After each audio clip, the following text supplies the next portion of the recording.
ಕ್ರಿಸ್ತನಾದ ಯೇಸುವಿನ ನಾಮದಲ್ಲಿ ನಾನು ವಂದಿಸ್ತೇನೆ. ಈಗ ಕೆಲವು ವಾರಗಳಿಂದ ನಾವು ಯೆಶಾಯ ಗ್ರಂಥದಿಂದ ದೇವರ ವಾಕ್ಯವನ್ನು ಕೇಳ್ತಾ ಇದ್ದೀವಿ. 6ನೇ ಅಧ್ಯಾಯದಿಂದ ನಾವು ನೋಡಿದ್ವಿ 6:13 ಎಲ್ಲ ಅಲ್ಲ ಮರಗಳು ಕಡಿದ ಮೇಲೆ ಅದರ ಬುಡ ಹೇಗೆ ನಿಲ್ಲುತ್ತೋ ಹಾಗೆ ದೇವರ ಮಕ್ಕಳು ಉಳಿದವರಾಗಿ ಎಲ್ಲ ಯುಗಗಳು ಕೂಡ ಇದ್ದರು ಎಂಬುದಾಗಿ ಅವರ ಮೂಲಕ ದೇವರು ಲೋಕ ಸಮರ್ಪಣೆ ಮಾಡ್ತಾ ಬಂದರು ಅಂತ. ಅದಾದಮೇಲೆ 9ನೇ ಅಧ್ಯಾಯದಲ್ಲಿ 6ನೇ ವಚನವನ್ನು ಧ್ಯಾನ ಮಾಡ್ತೀವಿ. ಯೇಸುವೆ ದೇವರಾಗಿದ್ದಾನೆ ಅಂತ. ತುಂಬ ಜನ ಪ್ರಶ್ನೆ ಮಾಡೋದು ಯೇಸು ದೇವರ ಅಲ್ಲ ಅಥವಾ ಮನುಷ್ಯ, ಯೆಹೋವನ ದೇವರು, ಯೇಸು ದೇವರಲ್ಲ ಅಂತ ಹೇಳ್ತಾರೆ. ಆದರೆ ಯೆಶಾಯ 9:6ನೇ ವಚನ ತುಂಬ ಸ್ಪಷ್ಟವಾಗಿ ಆತನು ದೇವರು ಅಂತ ಹೇಳೋದನ್ನು ನಾವು ನೋಡೋದು. ಆಮೇಲೆ ಇವತ್ತು ಯೆಶಾಯ 11:1-2 ನಾವು ನೋಡೋಣ.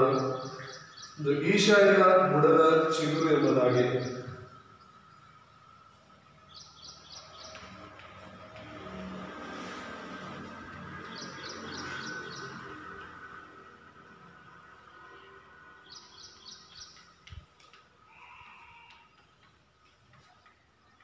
ಎಷ್ಟೋ ಸಲ ನಾನು ಹೇಳಿದ್ದೀನಿ, ಹಳೆ ಒಡಂಬಡಿಕೆ ಬಂದು ಬರುವ ಕ್ರಿಸ್ತನ ಬಗ್ಗೆ ಹೇಳುತ್ತೆ, ಹೊಸ ಒಡಂಬಡಿಕೆ ಬಂದಿರುವ ಕ್ರಿಸ್ತನ ಬಗ್ಗೆ ಹೇಳುತ್ತೆ. ಬೈಬಲ್ ಕ್ರಿಸ್ತನ ಬಗ್ಗೆ ಮಾತ್ರನೇ ಮಾತನಾಡೋದು.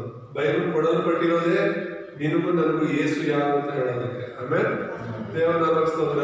ಈ ಕ್ರಿಸ್ತನ ಬಗ್ಗೆ ಬಿಟ್ಟರೆ ಈ ಒಂದು ಪುಸ್ತಕ ಜಸ್ಟ್ ಒಂದು ನಿಯಮದ ಪುಸ್ತಕವಾಗುತ್ತೆ. ಒಂದು ಶಾರೀರಿಕವಾಗಿ ಲೋಕದಲ್ಲಿ ಹೇಗಿರಬೇಕು ಹೇಗಿರಬಾರ್ದು ಅನ್ನೋದು ಮಾತ್ರ ಮಾತಾಡುತ್ತೆ. ಆ ಥರ ಮಾತನಾಡುವಂಥ ಪುಸ್ತಕಗಳು ಈ ಪ್ರಪಂಚದಲ್ಲಿ ಅನೇಕ ಇದೆ. ಆದರೆ ಕ್ರಿಸ್ತನ ಬಗ್ಗೆ ಮಾತನಾಡುವಂತಹ ಪುಸ್ತಕ ಬೈಬಲ್ ಮಾತ್ರನೇ. ಅದಕ್ಕೆ ಇದು ದೇವರ ವಾಕ್ಯ ಅಂತ ಹೇಳೋದು. ಆಮೇಲೆ ದೇವರು ನಿನಗೂ ನನಗೂ ತಿಳಿಯಪಡಿಸಬೇಕಾಗಿ ಆಸೆ ಪಟ್ಟಿರುವಂಥದ್ದು ಕ್ರಿಸ್ತನನ್ನ. ಹಾಗಾಗಿ ಪ್ರತಿಯೊಂದರಲ್ಲೂ ಕೂಡ ಹಳೆ ಒಡಂಬಡಿಕೆಯಲ್ಲಿ ಕ್ರಿಸ್ತನು ಬರ್ತಾನೆ ಅನ್ನೋದ್ರ ಬಗ್ಗೆ ಮಾತನಾಡುತ್ತೆ. ಹಾಗಾಗಿನೇ ಈ ಒಂದು ಯೆಶಾಯ 11:1-2 ಕೂಡ ನಾವು ಓದ್ತೀವಿ. ಈಶಾಯನ ಬುಡದಿಂದ ಒಂದು ಚಿಗುರು ಒಡೆಯುವುದು, ಅದರ ಬೇರಿನಿಂದ ಹೊರಟ ತಳಿರು ಫಲಿಸುವುದು.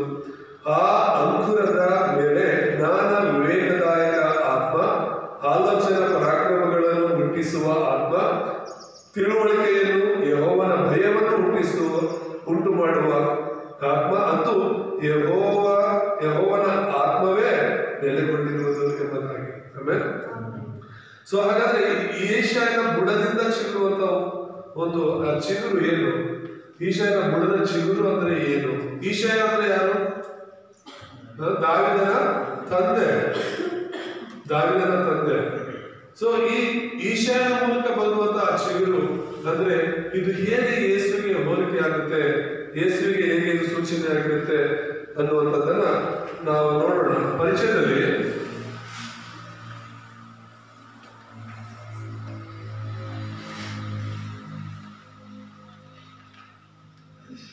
ಈ ಚಿಗುರು ಏನು ಅನ್ನೋದನ್ನ ನಾವು ನೋಡೋಣ. ಆ ಚಿಗುರು ಕ್ರಿಸ್ತನು, ಅದು ಹೇಗೆ ಅನ್ನೋದನ್ನ ನಾವಿವತ್ತು ನೋಡೋಣ.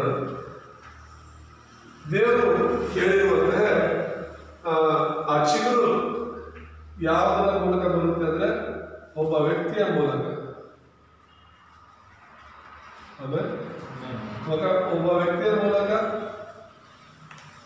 ಒಂದು ವಂಶದ ಮೂಲಕ,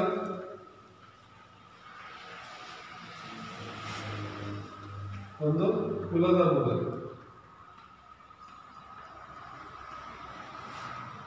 ಆ ಚಿಗುರು ಬರೋದ್ರ ಬಗ್ಗೆ ಮಾತನಾಡ್ತೀವಿ. ಸೊ ಒಬ್ಬ ವ್ಯಕ್ತಿ ಯಾರು ಇಲ್ಲಿ ಮುಖ್ಯವಾಗಿ ಅಂತ ನಾವು ನೋಡಿದ್ರೆ ದಾವೀದನ ಮೂಲಕ ಚಿಗುರು ಬಂತು ಅಂತ ಹೇಳಿ. ವಂಶ ಅಂತ ಹೇಳಿದ್ರೆ ಅದು ಈಶಾಯನ ವಂಶ. ಕುಲ ಅಂತ ಹೇಳಿದ್ರೆ ಇದು ಯಹೂದ ಕುಲ. 12 ಕುಲಗಳಲ್ಲಿ ಯೇಸು ಕ್ರಿಸ್ತನು ಹುಟ್ಟಿ ಬಂದಂತಹ ಕುಲ ಈ ಒಂದು ಯಹೂದ ಕುಲ ಅಂತ ಹೇಳಿ. ಕುಲ ಅಂತ ಹೇಳಿದ್ರೆ ಜಾತಿಗಳ ಬಗ್ಗೆ ಮಾತನಾಡ್ತಾ ಇಲ್ಲ. ಕುಲ ಅಂದ್ರೆ ಜನರ ಗುಂಪು.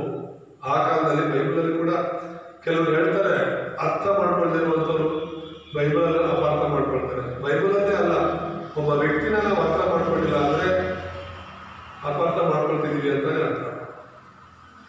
ಯೇಸುವನ್ನು ನಾವು ಅರ್ಥ ಮಾಡ್ಕೊಳ್ತಿಲ್ಲ ಅಂದ್ರೆ ಅಪಾರ್ಥ ಮಾಡ್ಕೊಳ್ತಿದೀವಿ ಅಂತಾನೆ ಅರ್ಥ. ಬೈಬಲನ್ನು ನಾವು ಅರ್ಥ ಮಾಡ್ಕೊಳ್ತಿಲ್ಲ ಅಂದ್ರೆ ಅಪಾರ್ಥ ಮಾಡ್ಕೊಳ್ತಿದೀವಿ ಅಂತ ಅರ್ಥ. ಸೊ ಹಾಗಾಗಿ ಇಲ್ಲಿ ಕುಲಗಳು ಅಂತ ಹೇಳಿದ್ರೆ ಖಂಡಿತ ಜಾತಿಗಳ ಬಗ್ಗೆ ಮಾತಾಡ್ತಾ ಇಲ್ಲ, ಕ್ಯಾಸ್ಟ್ ಬಗ್ಗೆ ಅಲ್ಲ ಇಲ್ಲಿ ಮಾತಾಡ್ತಾ ಇರೋದು.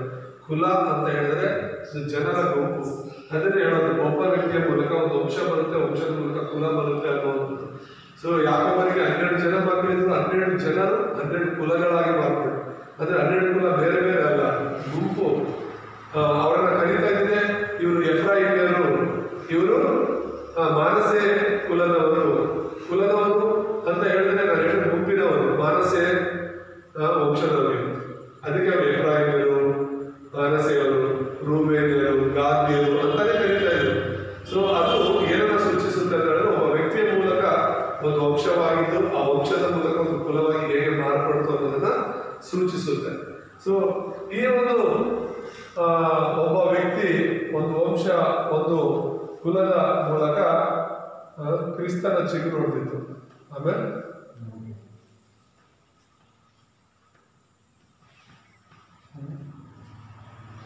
ಕ್ರಿಸ್ತನು ಬಂದಿದ್ದು ನಾವು ನೋಡ್ತಾ ಇರೋದು.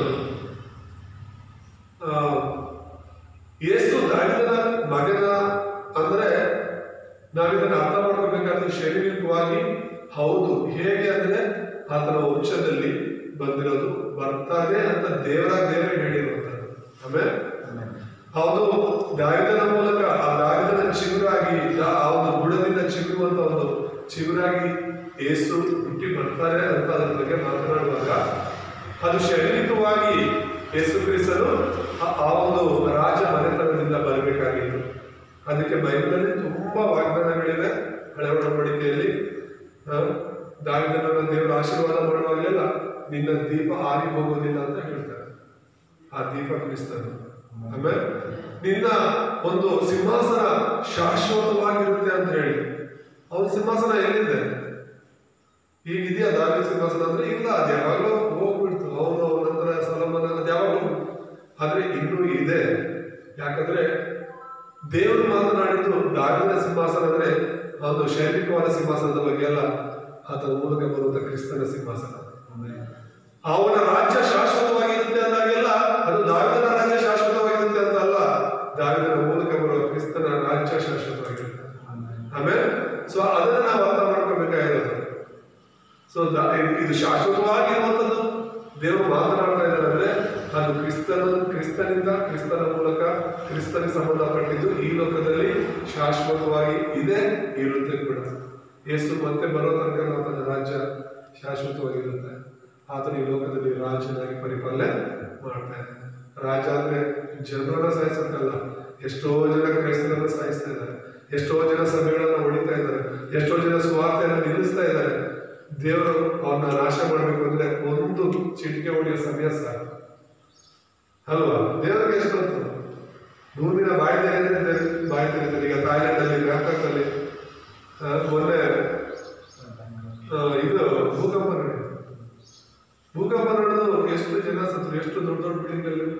ಜಸ್ಟ್ ಭೂಕಂಪ ನಾನು ಹೇಳ್ತಿರೋದು ದೇವರಿಂದ ಅಲ್ಲ, ಅದು ಆ ಥರ ಆಗುತ್ತೆ ಅಂತ ಮುಂಚಿತವಾಗಿ ಹೇಳಿದರೆ ಅಲ್ಲೆಲ್ಲ ಅದು ಆಗ್ತಾ ಇರುತ್ತೆ.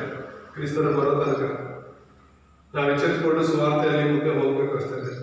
ಇಲ್ಲಿ ದೇವರು ಒಂದು ವೇಳೆ ಪಾಪಿಗಳನ್ನ ಹಾಳು ಮಾಡಬೇಕು, ದೇವರ ವಿರೋಧಿಗಳನ್ನ ನಾಶ ಮಾಡಬೇಕು ಅಂದ್ಕೊಂಡ್ರೆ ಎಷ್ಟೊಂದು ಅಲ್ವಾ? ದೇವರು ಕೊಟ್ಟಿರುವಂತಹ ಒಂದು ಜೀವ ಮರಣಗಳೆಲ್ಲ ದೇವರ ಕೈಯಲ್ಲಿ ಇರುತ್ತೆ. ಅವರಲ್ಲಿರುವಂತಹ ಜೀವವನ್ನು ತೆಗೆದು ಎಷ್ಟೊಂದು ದೇವರಿಗೆ. ಆದರೆ ಜನರನ್ನ ಯಾವಾಗಲೂ ದೇವರ ಶತ್ರುಗಳನ್ನಾಗಿ ನೋಡೋದಿಲ್ಲ. ದೇವರಿಗೆ ಶತ್ರು ಸೈತಾನ, ದೇವರಿಗೆ ಶತ್ರು ದೇವರುಗಳು ಮಾತ್ರ, ಮನುಷ್ಯರಲ್ಲ. ಅವನೆಷ್ಟೇ ಪಾಪಿಯಾಗಿದ್ರು ಕೂಡ ಒಂದು ವೇಳೆ ದೇವರ ಸಮಯದಲ್ಲಿ ನಾವು ರಕ್ಷಣೆ ಹೊಂದ್ತಾನೆ ಅಂತ ಹೇಳಿ ಕೃಪೆಯ ಕಾಲವನ್ನ ಇನ್ನೂ ಹೆಚ್ಚಿಸ್ತಾ ಇದ್ದಾರೆ. ಇವಾಗ ನಾವಿರೋದು ಕೃಪೆಯ ಕಾಲ. ಒಂದು ವೇಳೆ ನಾವು ನಮ್ಮ ಶತ್ರುಗಳನ್ನ ದಂಡಿಸಿ, ನಮ್ಮ ಶತ್ರುಗಳನ್ನ ನಾಶ ಮಾಡಿ ಅವ್ರಿಗೆ ಶಿಕ್ಷೆ ಕೊಡಿ ಅಂತ ನೀವು ಪ್ರಾರ್ಥನೆ ಮಾಡಿದ್ರು, ಆ ಪ್ರಾರ್ಥನೆಗಳು ವ್ಯರ್ಥ. ಆ ಪ್ರಾರ್ಥನೆಗೆ ಉತ್ತರ ಸಿಗಲ್ಲ. ಬೈಬಲ್ ನಾವು ಅರ್ಥ ಮಾಡ್ಕೊಳ್ಳದೆ ಪ್ರಾರ್ಥನೆ ಮಾಡೋದಲ್ಲ. ನಿನ್ನ ದೇವರು ನಿನ್ನ ಶತ್ರುಗಳನ್ನ ಪ್ರೀತಿ ಮಾಡಿ ಅಂತ ಹೇಳಿದ್ಮೇಲೆ ನೀನು ಅವನ್ನ ಶಿಕ್ಷಿಸುವಂತ ಪ್ರಾರ್ಥನೆ ಮಾಡೋದು ದೇವರು ಹೇಗೆ ಶಿಕ್ಷೆ ಕೊಡ್ತಾರೆ? ಆ ಯೇಸುವನ್ನ ಸಿಗಬೇಕು ಹಾಕದವ್ರನ್ನೇ ಕ್ಷಮಿಸಿದಂತ ದೇವರು ನಿನ್ನಂತಿರುವಂತ ದೇವರು. ಆಮೇಲೆ ಅಂತದ್ರಲ್ಲಿ ನೀನು ದೇವರೇ ಅವ್ರನ್ನ ತೆಗೆದುಹಾಕು, ಇವ್ರನ್ನ ತೆಗೆದುಹಾಕು, ಅವ್ರನ್ನ ಇಲ್ಲಂತೆ ಮಾಡು, ಅವ್ರ ಬುದ್ಧಿ ಕಲಿಸು ಅಲ್ಲ. ನಿನಗೆ ಬರುವಂತ ಶೋಧನೆಗಳಲ್ಲಿ, ನಿನಗೆ ಬರುವಂತ ಸಮಸ್ಯೆಗಳಲ್ಲಿ ಕೂಡ ನೀನು ಕ್ರಿಸ್ತನಾಗಿ ನಿಲ್ಬೇಕಾಗಿದೆ. ಆಮೇಲೆ ನೀನು ಕ್ರಿಸ್ತನಿಗಾಗಿ ಸಾಕ್ಷಿಯಾಗಿ ನಿಲ್ಬೇಕಾಗಿದೆ. ನಿನ್ನನ್ನು ದೇವರು ರಕ್ಷಣೆ ಮಾಡಿರೋದೇ ಈ ಯುಗದಲ್ಲಿ ಮಾತ್ರ ಅಲ್ಲ. ಅಯ್ಯೋ, ಇದು ತುಂಬಾ ಕಠಿಣವಾದ ಯುಗದಲ್ಲಿ, ತುಂಬಾ ಕಠಿಣವಾದ ಪರಿಸ್ಥಿತಿಯಲ್ಲಿ. ಯಾವ ಪರಿಸ್ಥಿತಿ, ಯಾವ ಯುಗ ಚೆನ್ನಾಗಿತ್ತು ಹೇಳಿ ಸಂತೋಷವಾಗಿ? ದೇವರ ಮಕ್ಕಳಿಗೆ ಯಾವ ಯುಗದಲ್ಲಿ ಸಮಾಧಾನ ಇತ್ತು, ಯಾವ ನೆಮ್ಮದಿಯಾಗಿದ್ರು? ಪ್ರತಿ ಯುಗದಲ್ಲೂ ಸಮಸ್ಯೆಗಳಿತ್ತು. ಯೇಸು ಕಾಲದಲ್ಲೂ ಯೇಸುವನ್ನು ಸೇವೆಗೆ ಹಾಕೋದಂತ ಅವ್ರ ಕಾಲದಲ್ಲಿ. ಒಂದ್ ವೇಳೆ ನಮ್ಮ ಕಾಲದಲ್ಲಿ ಆದ್ರೂ ಈಗ ಜನರಿಗೆ ಅಡ್ಡ ಬಿಡೋರು ಇದ್ದಾರೆ. ಯೇಸು ಈ ಕಾಲದಲ್ಲಿ ಹುಟ್ಟಿದ್ರೆ ಅವ್ರು ಮಾಡೋ ಅದ್ಭುತಗಳಿಗೆ ಜನರೆಲ್ಲರೂ ಅವ್ರನ್ನ ನಿಜವಾದ ದೇವರಂತ ನಮ್ಮ ದೇಶದ ಪ್ರತಿಷ್ಠೆ ಮಾಡ್ಬಿಡ್ತಿದ್ರು. ಆದ್ರೆ ಹಳೆ ಕಾಲದಲ್ಲಿ, ಆ ಕಾಲದಲ್ಲಿ ದೇವರು ಅಷ್ಟೆಲ್ಲ ಮಾಡಿದ್ರು ಕೂಡ ಅದನ್ನ ಸಿಲುಬೆಗೆ ಹಾಕೋದಂದ್ರೆ ಯೇಸು ಅವರು ಹೇಳ್ತಾರೆ, ನಿಮ್ಗಿಂತ ಮೊದಲಿದ್ದಂತ ಪ್ರವಾದಿಗಳು ಕೂಡ ಇವ್ರು ಹೀಗೆ ಮಾಡಿದ್ದಾರೆ, ಹಾಗಾಗಿ ನೀವು ಭಯ ಪಡಬೇಡಿ. ಪ್ರಾಣ ತೆಗೆದು ಅದಕ್ಕಿಂತ ಹೆಚ್ಚಿಂದೇನು ಮಾಡದಿರೋರಿಗೆ ನೀವು ಭಯ ಪಡಬೇಡಿ. ಪ್ರಾಣವನ್ನು ತೆಗೆದು ಅದನ್ನು ನರಕಕ್ಕೆ ಹಾಕುವಂತ ದೇವರು ನೀವು ಭಯ ಪಡಬೇಕು ಅಂತ. ಆಮೇಲೆ ಏನಿದೆಲ್ಲ ಹೇಳ್ತಾ ಇದ್ದೀನಿ ಅಂತ ಹೇಳಿದ್ರೆ, ಕ್ರಿಸ್ತನನ್ನು ನಾವು ಸರಿಯಾಗಿ ಅರ್ಥ ಮಾಡ್ಕೋಬೇಕು, ಕ್ರಿಸ್ತನಿಗಾಗಿ ನಾವು ಬದುಕಬೇಕು ಎಂಬುದಾಗಿ. ಸೊ ಇಲ್ಲಿ ಮುಖ್ಯ ಸಂದೇಶದಲ್ಲಿ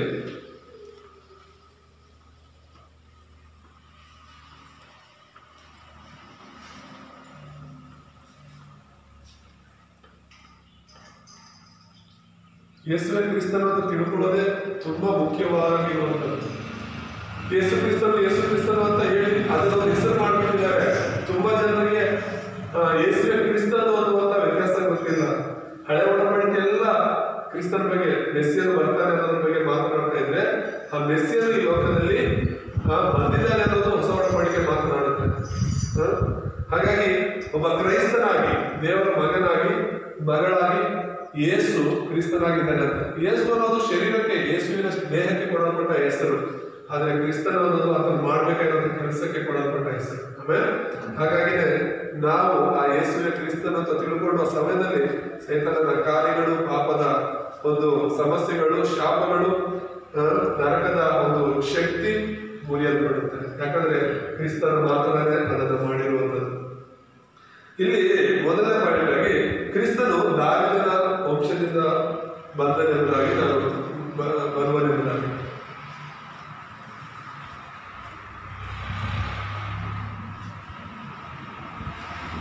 ಕ್ರಿಸ್ತನು ದಾವೀದನ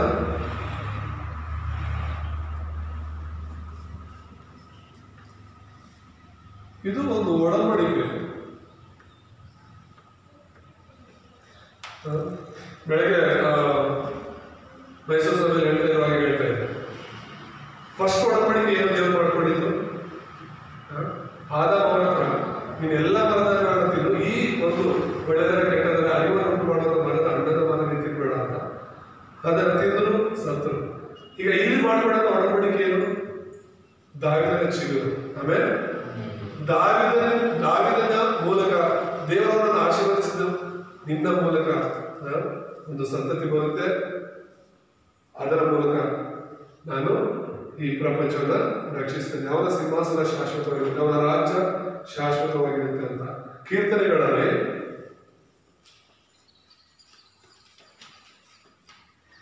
ಕೀರ್ತನೆ 89 3-4 ಓದೋಣ. ನೀನು ನುಡಿದಿದ್ದೇನೆಂದರೆ, ನಾನು ಆರಿಸಿಕೊಂಡ ಸೇವಕನಾದ ದಾವೀದನ ಸಂಗಡ ಒಡಂಬಡಿಕೆ ಮಾಡಿಕೊಂಡು ಹಾಡಿಟ್ಟು ಶಾಶ್ವತವಾಗಿ ನಿನ್ನ ಸಂತತಿಯನ್ನು ಸ್ಥಾಪಿಸುವೆನು. ಏನದು ಶಾಶ್ವತವಾಗಿ ನಿನ್ನ ಸಂತತಿಯನ್ನು ಸ್ಥಾಪಿಸುವೆನು ಅಂದ್ರೆ ಯಾರ ಬಗ್ಗೆ ಹೇಳ್ತಾ ಇದ್ದಾರೆ ಯೇಸು? ದೇವರು ಅಂದ್ರೆ ಕ್ರಿಸ್ತನ ಬಗ್ಗೆ. ದಾವೀದನ ಮೂಲಕ ಆ ಒಂದು ಸಂತಾನ, ಆ ಒಂದು ಸಿಂಹಾಸನ, ಆ ರಾಜ್ಯ ಶಾಶ್ವತವಾಗಿ ಸ್ಥಾಪಿಸ್ತೇನೆ ಅಂತ ಹೇಳ್ಬಿಟ್ಟು ಹೇಳ್ತಿರುವಂತದ್ದು ಅನೇಕ ವಚನಗಳಿದೆ. ಕೆಲವರು ಮಾತ್ರ ಈತನ ದಾವೀದನ ಒಂದು ವಂಶದಿಂದ ಬಂದಿರೋದಕ್ಕೆ ಉದಾಹರಣೆಯನ್ನು ತೋರಿಸ್ತೇನೆ. ಮತ್ತಾಯ 1:1 ಓದೋಣ. ಯೇಸು ಕ್ರಿಸ್ತನ ವಂಶಾವಳಿಯು, ಆತನು ದಾವೀದನ ವಂಶದವನು, ದಾವೀದನ ಅಬ್ರಾಮನ ವಂಶದವನು. ಯೇಸು ಕ್ರಿಸ್ತನ ವಂಶಾವಳಿ ಬಗ್ಗೆ ಅಲ್ಲಿ ಬರೆಯಲ್ಪಡುವಾಗ ಯೇಸು ಯಾರ ವಂಶದವನಂತೆ? ದಾವೀದನ ವಂಶದವನು ಅಂತ ಹೇಳ್ಬಿಟ್ಟು ಅಲ್ಲಿ ಪವಿತ್ರಾತ್ಮನ ಮೂಲಕ ಬರೆಯಲ್ಪಡ್ತಿರೋದನ್ನು ನಾವು ನೋಡ್ತೇವೆ.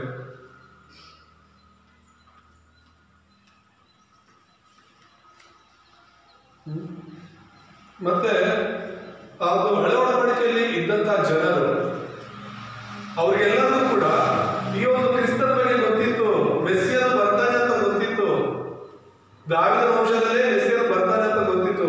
ಕೆಲವರು ಮಾತ್ರನೇ ಅದನ್ನ ಅರ್ಥ ಮಾಡ್ಕೊಳಕ್ ಆಗ್ಲಿಲ್ಲ. ಯೇಸು ಬರ್ತಾನೆ, ದಾವೀದನ ವಂಶದಲ್ಲಿ ಬರ್ತಾನೆ, ರಾಜನಾಗಿ ಬರ್ತಾನೆ ಅಂತ ಹೇಳ್ಬಿಟ್ಟು ಎಲ್ಲರೂ ಗೊತ್ತಿತ್ತು. ಆದ್ರೆ ಅವ್ರು ಮೋಸ ಹೋಗಿದ್ದು ಏನು ಗೊತ್ತಾ? ಏನೋ ರಾಜನಾಗಿ ಬಂದು ಅವ್ರ ಮೇಲೆ ಪರಿಪಾಲನೆ ಮಾಡಿ ಶತ್ರುಗಳನ್ನೆಲ್ಲ ಸಾಯಿಸ್ಬಿಟ್ಟು ಇವ್ರು ಮಾತ್ರ ರಕ್ಷಣೆ ಮಾಡ್ತಾರೆ ಅಂತ ಹೇಳ್ಬಿಟ್ಟು ದಾವೀದನ ಯಾವ ರೀತಿ ಇವ್ರನ್ನ ಕಾಪಾಡಿದ್ರು, ದಾವೀದನ ಯಾವ ರೀತಿ ಶೈಲಿಕವಾಗಿ ಒಂದು ಇಸ್ರಾಯೇಲ್ ದೇಶವನ್ನ ರಾಜ್ಯವನ್ನ ಕಟ್ಬಿಟ್ಟು ಶತ್ರು ದೇಶಗಳನ್ನ ಯುದ್ಧ ಮಾಡಿ ಇವ್ರಿಗೆ ರಕ್ಷಣೆ ಕೊಟ್ರು, ಅದೇ ರೀತಿ ಯೇಸು ಮಾಡ್ತಾರೆ ಅಂತ ಅನ್ಕೊಂಡ್ರು. ಆದ್ರೆ ಯೇಸು ಹೇಳಿದ್ದೆಲ್ಲ ಉಲ್ಟಾ. ಅವ್ರಿಗೆ ಅರ್ಥ ಆಗಲಿಲ್ಲ. ಅದು ಶತ್ರುಗಳ ಪ್ರೀತಿ ಮಾಡ್ಬೇಕು, ಶತ್ರುಗಳನ್ನ ಸಮಾನ ಮಾಡ್ಬೇಕು ಅಂತ ಇವರೆಲ್ಲ ನೋಡ್ತಾ ಇದ್ರೆ ಶತ್ರುನ ಪ್ರೀತಿ ಮಾಡಿ ಅಂತ ಯೇಸು ಹೇಳ್ಕೊಳ್ತಾ ಇದ್ದಾರೆ. ಅದಕ್ಕೋಸ್ಕರ ಯೇಸುವಿನ ಬೋಧನೆಗಳನ್ನ ಅವ್ರಿಗೆ ಅರ್ಥ ಮಾಡ್ಕೊಳಕ್ಕೆ ಆಗ್ಲಿಲ್ಲ. ಯೇಸುವಿನ ಬೋಧನೆಗಳನ್ನ ಅರ್ಥ ಮಾಡ್ಕೊಳಕ್ಕೆ ಆಗಲಿಲ್ಲ. ಈ ಒಂದು ಯೇಸು ನಮಗೋಸ್ಕರ ಮಾತ್ರನೇ ಬರ್ತಾರೆ, ಮೆಸ್ಸಿಯನು ನಮಗೋಸ್ಕರ ಮಾತ್ರ ಬರ್ತಾನೆ ಅಂತ ಯಹೂದ್ಯರು ನೋಡ್ತಾ ಇದ್ರು. ಆದ್ರೆ ಈ ಮೆಸ್ಸಿಯನು ಎಲ್ಲರಿಗೋಸ್ಕರ ಸಾಯ್ತಾ ಇದ್ದಾನೆ, ಎಲ್ಲರಿಗೋಸ್ಕರನು ಎಲ್ಲರನ್ನೂ ರಕ್ಷಣೆ ಮಾಡ್ಬೇಕು ಅಂತ ನೋಡ್ತಿದ್ದಾರೆ. ಅದಕ್ಕೋಸ್ಕರ ಅವ್ರಿಗೆ ಅದು ಅರ್ಥ ಆಗಿಲ್ಲ. ಇಲ್ಲಿ ನೋಡಿ, ಒಬ್ಬ ವ್ಯಕ್ತಿ ಬಗ್ಗೆ ನಾವು ನೋಡ್ತೀವಿ. ಮತ್ತಾಯ 20:30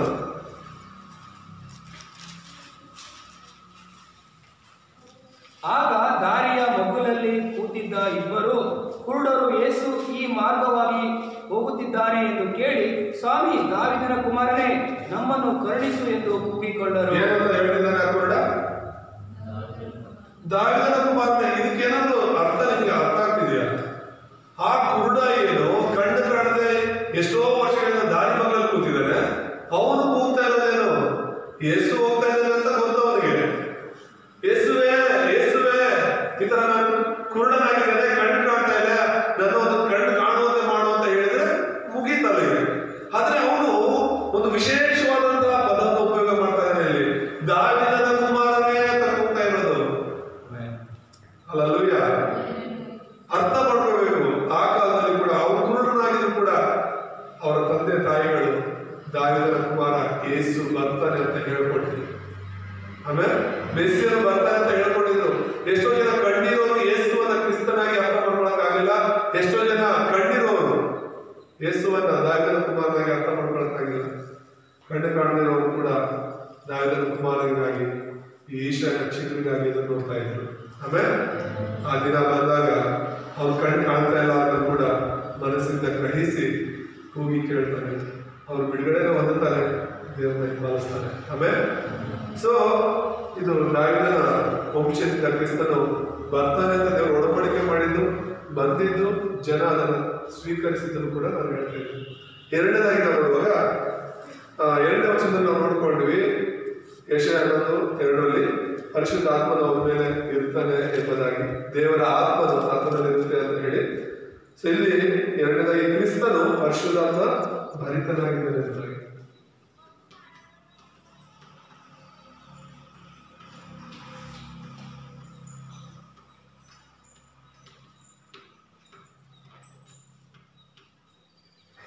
ಇದು ಸೂಚನೆ. ನಾನು ಹೇಳಿದೆ, ಇದು ಒಡಂಬಡಿಕೆ. ಮೊದಲನೇದು ದಾವೀದನ ಒಂದು ಚಿಗುರು ಬರುತ್ತೆ ಅನ್ನೋದು ದೇವರ ಒಡಂಬಡಿಕೆ.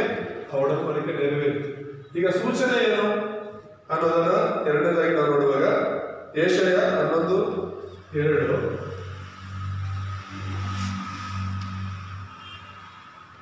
ಏನಿದೆ ಅದರಲ್ಲಿ ತುಂಬಾ ಸ್ಪಷ್ಟವಾಗಿ, ಆ ಅಂಕುರದ ಮೇಲೆ ಜ್ಞಾನ ವಿವೇಕದಾಯಕ ಆತ್ಮ, ಆಲೋಚನಾ ಪರಾಕ್ರಮಗಳನ್ನು ಹುಟ್ಟಿಸುವ ಆತ್ಮ, ತಿಳುವಳಿಕೆಯನ್ನು ಯೆಹೋವನ ಭಯವನ್ನು ಉಂಟು ಮಾಡುವ ಆತ್ಮ, ಅಂತೂ ಯೆಹೋವನ ಆತ್ಮವೇ ನೆಲೆಗೊಂಡಿರುವುದು ಅಂತ. ಅಂದ್ರೆ ಕ್ರಿಸ್ತನ ಮೇಲೆ, ಯೇಸುವಿನ ಮೇಲೆ ದೇವರ ಆತ್ಮನು ನೆಲೆಗೊಂಡಿರ್ತಾನೆ ಅನ್ನುವಂತಹ ಒಂದು ಆ ದಾವೀದನ ಚಿಗುರಿನ ಮೇಲೆ, ಈಶಾಯನ ಬುಡದಿಂದ ಬರುವಂತಹ ಆ ಒಂದು ಚಿಗುರಿನ ಮೇಲೆ ದೇವರ ಆತ್ಮನೇ ನೆಲೆಗೊಂಡಿರ್ತಾನೆ ಅನ್ನುವಂಥ ಸೂಚನೆಯನ್ನು ನಾವು ನೋಡ್ತಾ ಇದ್ದೀವಿ. ಇದು ಮತ್ತಾಯ 3:16 ನಾವು ಓದುವಾಗ ನಮಗೆ ಗೊತ್ತಾಗುತ್ತೆ.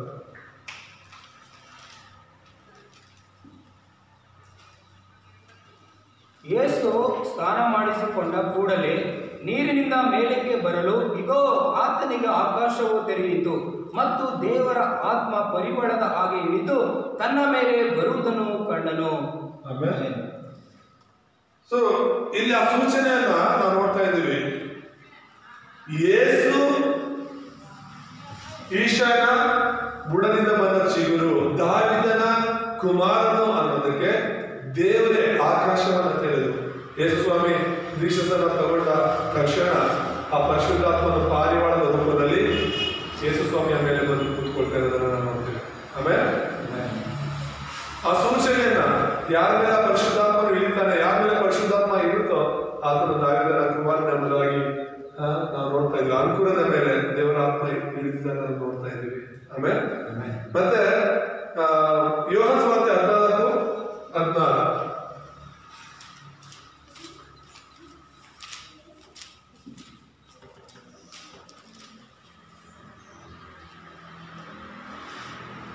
ಆಗ ನಾನು ತಂದೆಯನ್ನು ಕೇಳಿಕೊಳ್ಳುವೆನು, ಆತನು ನಿಮಗೆ ಬೇರೊಬ್ಬ ಸಹಾಯಕನನ್ನು ಸದಾಕಾಲ ನಿಮ್ಮ ಸಂಗಡ ಇರುವುದಕ್ಕೆ ಕೊಡುವನು. ಯೆಹೋವನ ಆತ್ಮ ಯೇಸುವಿನ ಮೇಲೆ ಇರುತ್ತೆ ಅನ್ನೋದನ್ನ ನೋಡಿದ್ವಿ. ಅದು ಇಳಿದು ಬಂದಿದ್ದನ್ನ ನಾವು ನೋಡಿದ್ವಿ. ಮೂರನೇದಾಗಿ ಅದೇ ಯೆಹೋವನ ಆತ್ಮ, ದೇವರ ಆತ್ಮ ನಿನಗೂ ನನಗೂ ಕೂಡ ಯೇಸು ಸ್ವಾಮಿ ಕೊಟ್ಟೋಗಿದ್ದಾನೆ. ದೇವರ ಆತ್ಮನ ನಿಮ್ಮ ಮೇಲೆ ಬರಲು ನೀವು ನನಗೋಸ್ಕರ ಸಾಕ್ಷಿಯಾಗಿರ್ಬೇಕು ಅಂತ ಹೇಳಿದ್ರು. ಲೋಕದ ಕಟ್ಟಕಡೆಯವರು ಸಾಕ್ಷಿಯಾಗಿರ್ಬೇಕು ಅಂತ. ನಾನು ನನ್ನ ತಂದೆಯನ್ನು ಕೇಳ್ಕೊಳ್ಬೇಕು, ಆತನು ತನ್ನ ಆತ್ಮನ ಪರಿಶುದ್ಧ ಆತ್ಮನ ನಿಮಗೆ ಕೊಡುವನೆಂಬುದಾಗಿ. ಹಲ್ಲೆಲೂಯಾ. ಅಂದ್ರೆ ನಮ್ಮದೊಂದು ಬೇರೆದೇ ಒಂದು ವಂಶವಾಳೆ, ನಮ್ದು ಬೇರೆದೇ ಒಂದು ಲೈನ್. ಲೋಕದವರೆಲ್ಲ ಹೋಗ್ತಿರೋದು ಒಂದಾದ್ರೆ ದೇವರ ಮಕ್ಕಳು ಕ್ರಿಸ್ತನ ಮೂಲಕ ನಡೀತಿರೋದೇ ಒಂದು ದಾರಿ. ಹಲ್ಲೆಲೂಯಾ. ಅದು ನಾವು ಅರ್ಥ ಮಾಡ್ಕೋಬೇಕಾಗಿದೆ. ನಾವು ಈ ಒಂದು ಯೇಸು ಸ್ವಾಮಿನ ನಂಬಿ ದಾವಿದನ ಕುಮಾರನಾಗಿರುವ ಕ್ರಿಸ್ತನನ್ನ ನಂಬುವಾಗ ದೇವರು ತನ್ನ ಆತ್ಮವನ್ನು ನಮಗೂ ಕೂಡ ಕೊಡ್ತಾನೆ. ಕ್ರಿಸ್ತನನ್ನ ನಂಬದೆ, ಕ್ರಿಸ್ತನಿಗಾಗಿ ಜೀವಿಸದೆ ದೇವರ ಆತ್ಮ ನಮ್ಮಲ್ಲಿ ಇರೋದಿಲ್ಲ, ದೇವರ ಆತ್ಮ ನಮಗೆ ಕೊಡೋದಿಲ್ಲ. ಯೇಸು ಸ್ವಾಮಿ ಹೇಳ್ತಿರೋದು ತನ್ನ ಪರಿಶುದ್ಧಾತ್ಮನ ಯಾಕೆ ಕೊಡ್ತಾರೆ ಅಂದ್ರೆ, ಪರಿಶುದ್ಧಾತ್ಮ ಯಾವಾಗ ನಮ್ಮ ಜೊತೆ ಇರೋದಕ್ಕೆ, ಕ್ರಿಸ್ತನ ಬಗ್ಗೆ ನಮ್ಗೆ ಇನ್ನೂ ಹೆಚ್ಚಾಗಿ ತಿಳಿಸೋದಕ್ಕೆ, ಆತನ ಬಗ್ಗೆ ನಮ್ಗೆ ಬೋಧಿಸೋದಕ್ಕೆ ಅಂತಾನೆ. ಕ್ರಿಸ್ತನ ಬಗ್ಗೆ ನಮ್ಗೆ ಇನ್ನೂ ಹೆಚ್ಚಾಗಿ ಬೋಧನೆ ಮಾಡೋದಕ್ಕೆ ಪವಿತ್ರಾತ್ಮ ಕೂಡ ನಮ್ಮಲ್ಲಿ ಇರ್ತಾರೆ. ನಾನು ಹೇಳಿದ್ದನ್ನೆಲ್ಲ ನಿಮ್ಗೆ ನೆನಪಿಡ್ತಾ ಇರ್ತಾರೆ ಅಂತ.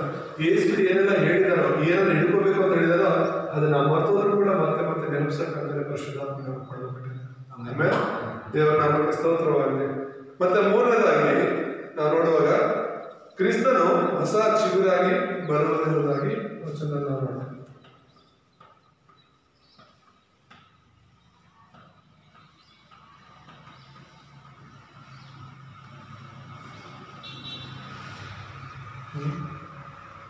ಇದು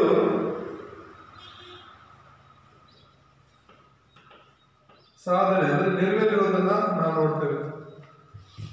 ಕ್ರಿಸ್ತನು ಚಿಗುರಾಗಿ ಬರ್ತಾನೆ. ಚಿಗುರು ಅಂದ್ರೆ ಬುಡದಿಂದ ಬರುವಂಥದ್ದು. ಬುಡ ಅಂದ್ರೆ ಮುಗೀತು. ಇದ್ದಂತ ಕೊಂಬೆಗಳು ಇದ್ದಂತ ಆ ಒಂದು ಮರವನ್ನ ಸಂಪೂರ್ಣವಾಗಿ ಬುಡ ಸಮೇತ ಕತ್ತರಿಸಿ ಬಿಸಾಕಿದ್ದಾನೆ. ಇನ್ಯಾವ ನಿರೀಕ್ಷೆ ಇಲ್ಲ, ಇನ್ಯಾವ ಒಂದು ನಿರೀಕ್ಷೆ ಇಲ್ಲ, ಯಾವ ಆಸೆ ಇಲ್ಲ. ಮುಗೀತು, ಇವ್ರ ಕತೆ ಮುಗೀತು ಅಂತ ಅನ್ಕೊಂಡಾಗ ದೇವರ ಒಡಂಬಡಿಕೆಯ ಸತ್ಯವನ್ನು ಇಟ್ಕೊಂಡಂತ ಜನರೆಲ್ಲರೂ ಇಲ್ಲದೆ ಹೋಗಿದ್ದಾರೆ, ಮುಗೀತು ಅನ್ನೋದು ಕ್ರಿಸ್ತನ ಮೂಲಕ ಒಂದು ಸಾಕ್ಷಿಗಳು. ಆಮೇಲೆ ಈಗ ನಾವೆಲ್ಲರೂ ಕೂಡ ಕ್ರಿಸ್ತರನ್ನ ಹಿಂಬಾಲಿಸ್ತಾ ಇದ್ದೀವಿ. ಆ ಹೊಸ ಚಿಗುರಿಗೆ ಸಂಬಂಧಪಟ್ಟವರಾಗಿ ನಾವು ಮತ್ತೆ ಆ ಹೊಸ ಚಿಗುರು ಬೆಳೆದು ಅದು ಮರ ಆಗಿ ಅದು ಫಲ ಬಿಟ್ಟು ಆ ಬೀಜಗಳಿಂದ ಮತ್ತೆ ಹೊಸ ಹೊಸ ಚಿಗುರುಗಳಾಗಿ ನೀನು ನಾನು ಕ್ರಿಸ್ತನಲ್ಲಿ ಹೊಸ ಚಿಗುರುಗಳಾಗಿ ದೇವರ ಮಕ್ಕಳಾಗಿದ್ದೇವೆ. ಯಾರ್ಯಾರು ಕ್ರಿಸ್ತನ ಅಂತಾರೋ ಅವರು ದೇವರ ಮಕ್ಕಳಾಗ್ತಾರೆ ಅಂತ. ಕ್ರಿಸ್ತನ ಮೂಲಕ ನಾವು ಹೊಸ ಚಿಗುರುಗಳಾಗಿದ್ದೇವೆ. ಆಮೇಲೆ ಅರ್ಥ ಆಗ್ತಿದೆ ಹೇಳ್ತಿರೋದು? ಅರ್ಥ ಆಗಿದೆಯಾ? ಈ ಒಂದು ಹೊಸ ಚಿಗುರು ಏನಕ್ಕಾಗಿ, ಈ ಒಂದು ಈಶಾನ್ಯ ಬುಡದಿಂದ ಬಂದಂತಹ ಚಿಗುರು ಆ ಕ್ರಿಸ್ತನ ಏನಕ್ಕಾಗಿ ಈ ಲೋಕಕ್ಕೆ ಬಂದರು ಅನ್ನೋದು ತುಂಬಾ ಮುಖ್ಯ. ಇದು 3 ವಿಷಯಗಳಿಗಾಗಿ. ಕ್ರಿಸ್ತನು ಅಂದ್ರೆ ಅಭಿಷೇಕ್ತನು, ಆತನು ಅಭಿಷೇಕ್ತನಾಗಿ ಲೋಕಕ್ಕೆ ಬಂದನೆಂಬುದಾಗಿ ನಾವು ನೋಡ್ತೇವೆ. 1 ಯೋಹಾನ 3:8 ಸೈತಾನನ್ನ ಸೋಲಿಸೋದಕ್ಕಾಗಿಯೇ ಬಂದಿದ್ದು ಅಂತ. ಯಾರ ಸೋಲ್ಸಕ್ಕೆ? ಸೈತಾನನ ಸೋಲ್ಸಕ್ಕೆ. ಆತನು ಸತ್ಯ ಅರಸ, ಖಂಡಿತ ಆತನು ಸತ್ಯ ಅರಸ. ಯಾಕಂದ್ರೆ ಇಲ್ಲಿ ದಾವೀದನ ಮಗನಾಗಿ ಬಂದದ್ದು ದಾವಿದನ ಕುಮಾರನಾಗಿ ಬಂದದ್ದು ಅಂದ್ರೆ ದಾವಿದನು ರಾಜನಾಗಿದ್ದ, ಆ ರಾಜನ ವಂಶದಲ್ಲಿ ಬಂದಿರೋದು ರಾಜನೇ ಆಗಿರ್ತಾನೆ. ಶರೀರವಾಗಿ ನಾವು ನೋಡ್ಕೊಂಡು ಕೂಡ ಆತನು ರಾಜನ ವಂಶದಲ್ಲಿ ಬಂದ ಆತನು ಎಂಬುದಾಗಿ, ಮತ್ತೆ ಆತನು ಆತ್ಮಿಕ ಅರಸನಾಗಿರೋದು. ಆಮೇಲೆ ಆತ್ಮಿಕ ಅರಸನಾಗಿ, ಸತ್ಯ ಅರಸನಾಗಿದ್ದು ಸೈತಾನನ ಕಾರ್ಯಗಳನ್ನ ಲಯ ಮಾಡೋದಕ್ಕಾಗಿ ಬಂದಿದ್ದು. ಇವತ್ತು ಯಾಕೆ ಸೈತಾನ ಭಯ ಪಡ್ತಾರೆ? ನಿನ್ನ ಹತ್ರ ಬರೋದಕ್ಕಾಗಲಿ, ನಿನ್ನ ಕುಟುಂಬವನ್ನು ಮುಟ್ಟೋದಕ್ಕಾಗಲಿ ಭಯ ಪಡ್ತಾರೆ. ಅಂದ್ರೆ ನಿನ್ನಲ್ಲಿರೋದು ಯೇಸು, ನಿನ್ನಲ್ಲಿರೋದು ಅರಸನು. ಆಮೇಲೆ ಆ ಅರಸನು ನಿನ್ನ ಜೀವನದಲ್ಲಿರುವಾಗ, ಆ ಅರಸನು ನಿನ್ನ ಒಂದು ಕುಟುಂಬದಲ್ಲಿರುವಾಗ ಸೈತಾನ ನಿನ್ನ ಬಳಿಗೆ ಬರೋದಿಲ್ಲ. ಯಾಕಂದ್ರೆ ಈ ಸತ್ಯಾರಸನು ದಾವಿದನ ಒಂದು ಚಿಗುರಾಗಿ ಬಂದು ಸಿಲುಬೆಯಲ್ಲಿ ಸಾಯೋದ್ರ ಮೂಲಕ ಸೈತಾನನ ತಲೆಯನ್ನು ಚೆಚ್ಚಿದ್ದಾನೆ. ಸೈತಾನ ತಲೆ ಚೆಚ್ಚೋದು ಅಂದ್ರೆ ಸೈತಾನನ ಬಲಗಳನ್ನ, ಸೈತಾನನ ಅಧಿಕಾರನ ಮುರಿದಿದ್ದಾನೆ. ಇವತ್ತು ಯೇಸು ಅಂತ ಒಂದು ವಿಶ್ವಾಸಿ ಪ್ರಾರ್ಥನೆ ಮಾಡೋದು ಕೂಡ ದುರಾತ್ಮ ಅಲ್ಲಿಂದ ಖಂಡಿತ ಓಡುತ್ತೆ. ಇಲ್ಲಿ ಭಯ ಪಡೋದು, ದುರಾತ್ಮಗಳು ಭಯ ಪಡೋದು ದೊಡ್ಡ ದೊಡ್ಡ ಮಾಸ್ಟರ್ಗಳನ್ನ ಕಂಡು ಅಲ್ಲ, ದೊಡ್ಡ ದೊಡ್ಡ ಪ್ರವಾದಿಗಳನ್ನ ಕಂಡು ಅಲ್ಲ, ದೊಡ್ಡ ದೊಡ್ಡ ಒಂದು ಏನು ದೊಡ್ಡದಾಗಿದ್ರೆ ಮಾತ್ರನೇ, ಹಿರಿಯರು ತುಂಬಾ ಅನುಭವಗಳಿದ್ರೆ ಮಾತ್ರನೇ ದುರಾತ್ಮ ಓಡುತ್ತೆ ಅಂತ ಅಲ್ಲ, ಯೇಸು ಹೆಸರಲ್ಲಿ ಓಡೋದು. ಆಮೇಲೆ ದೆವ್ವ ಭಯ ಪಡೋದು ಯೇಸು ಹೆಸರಲ್ಲಿ ಮಾತ್ರನೇ, ನಿನ್ನ ನನ್ನ ಹೆಸರಲ್ಲಿ ಅಲ್ಲ. ನೀನ್ ಎಷ್ಟು ದೊಡ್ಡ ಹೆಸರು ಇಟ್ಕೊಂಡ್ರು, ಎಷ್ಟು ಪವರ್ಫುಲ್ ಹೆಸರು ಇಟ್ಕೊಂಡ್ರು ನಿನ್ನ ಹೆಸರಲ್ಲಿ ಅಲ್ಲ. ನಿನ್ನನ್ನು ನೋಡಿ ದೆವ್ವಗಳು ಓಡೋಲ್ಲ, ಯೇಸು ಎಂಬ ಹೆಸರಲ್ಲಿ. ಯಾಕಂದ್ರೆ ಅವನ ತಲೆ ಜಜ್ಜಲ್ಪಟ್ಟಿರೋದು ಯೇಸುವಿನ ಮೂಲಕ. ಆಮೇಲೆ ಚಿಕ್ಕಂದಿನಲ್ಲೂ ಕೂಡ ನಿಮ್ಮ ಒಂದು ಚಿಕ್ಕಂದಿನ ಒಂದು ವಯಸ್ಸನ್ನ ಅಥವಾ ಸಮಯವನ್ನು ನೆನಪಿಸ್ಕೊಳ್ಳಿ. ನಿಮ್ಮ ಮನೆಯಲ್ಲಿ ನಿಮ್ಮ ಸಂಬಂಧಿಕರಲ್ಲಿ ಎಷ್ಟು ಜನ ಇದ್ರು ಕೂಡ ನೀವು ಒಬ್ಬರಿಗೆ ಖಂಡಿತ ಭಯ ಪಡೋರು, ಕನಿಷ್ಠ ಒಬ್ಬರಿಗೆ ಜಾಸ್ತಿ ಭಯ ಪಡುವಂತ ಒಂದು ಸಂದರ್ಭ ಇದ್ದೇ ಇತ್ತು ಅಂತ. ಯಾರು ಭಯ ಪಡಲಿಲ್ಲ ಅಂದ್ರೂ ಕೂಡ ನಿಮ್ಮ ಕುಟುಂಬದಲ್ಲಿ ಒಬ್ಬರಿಗೆ ನೀವು ಭಯ ಪಡ್ತಿದ್ರಿ. ಆ ಒಬ್ಬರು ನೀವು ತಪ್ಪು ಮಾಡಿದ್ರೆ ಬೈಯೋರು, ನೀವು ತಪ್ಪು ಮಾಡಿದ್ರೆ ಓಡಿಯೋರು, ಬೇರೆ ಎಲ್ಲರೂ ನಿಮ್ಮ ಅಪ್ಪನ ಮುಂದೆ ನೀವು ಆರಾಮಾಗಿ ಕೂತ್ಕೊಂತೀರೋ, ಆರಾಮಾಗಿರ್ತೀಯಲ್ಲ.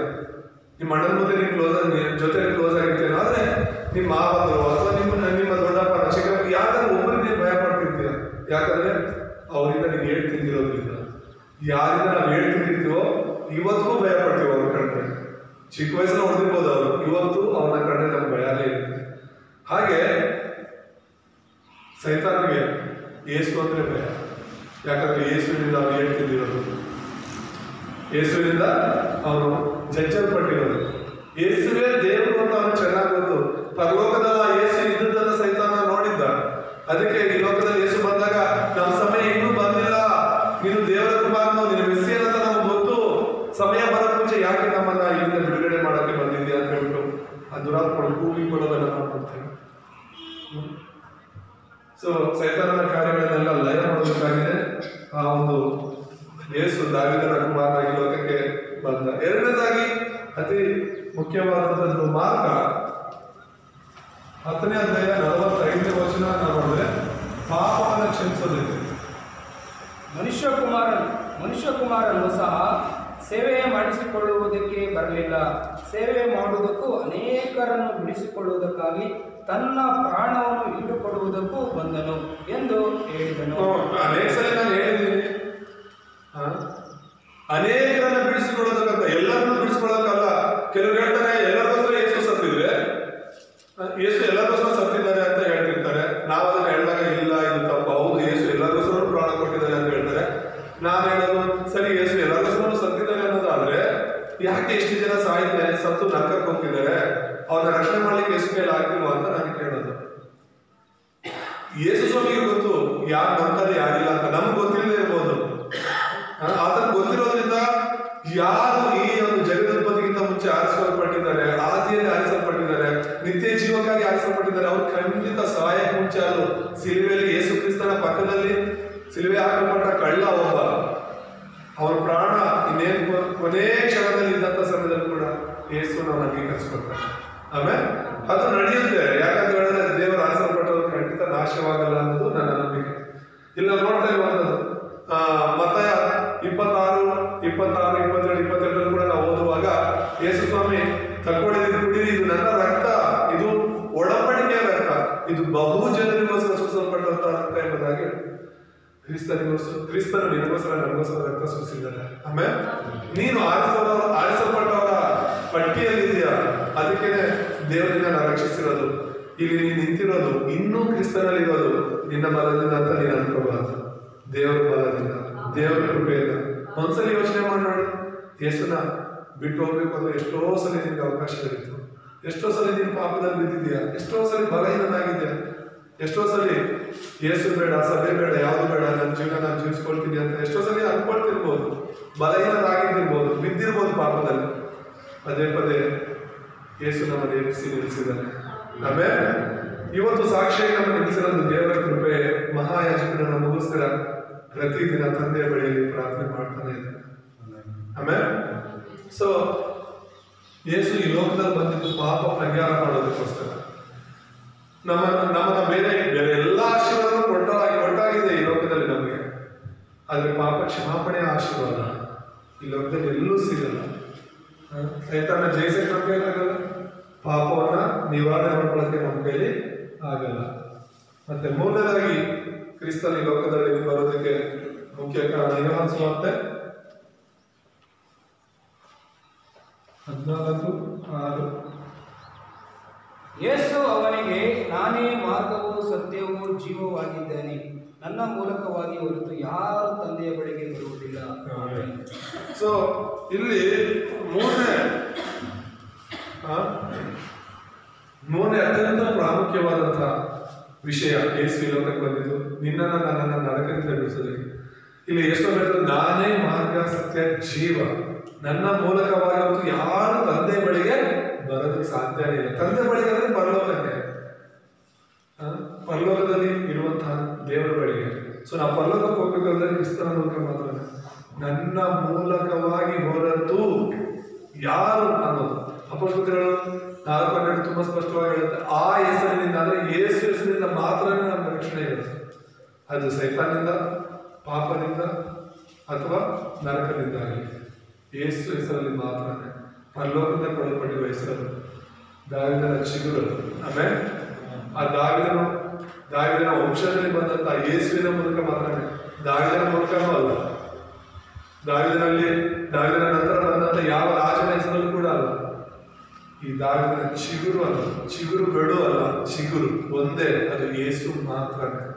ಆಮೇಲೆ ಈಗ ಹಳೆ ಒಡಂಬಡಿಕೆಯಲ್ಲಾಗಲಿ ಹೊಸ ಒಡಂಬಡಿಕೆಯಲ್ಲಾಗಲಿ ನೀವು ಓದುವಾಗ, ದಾವಿದನ ಕುರಿತಾಗಿ ಓದುವಾಗ, ಆತನ ಸಿಂಹಾಸನದ ಬಗ್ಗೆ ಓದುವಾಗ, ಆತನ ರಾಜ್ಯದ ಬಗ್ಗೆ ಓದುವಾಗ, ಆತನ ವಂಶದ ಬಗ್ಗೆ ಓದುವಾಗ ಕ್ರಿಸ್ತನನ್ನ ಮರಿಬಾರದು.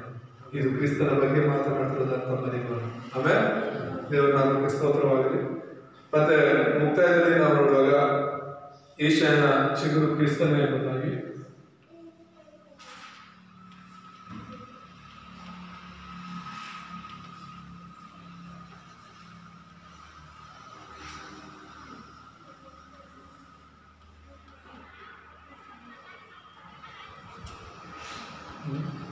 ಇದುವರೆಗೂ ನಾವು ಮಾತಾಡ್ಕೊಂಡಂತ ಆ ಯೆಶಾಯನ ಚಿಗುರು ಖಂಡಿತವಾಗೂ ಅದು ಯೇಸುನೇ, ಅದು ಬೇರೆ ಯಾರನ್ನೂ ಸೂಚಿಸ್ತಿಲ್ಲ.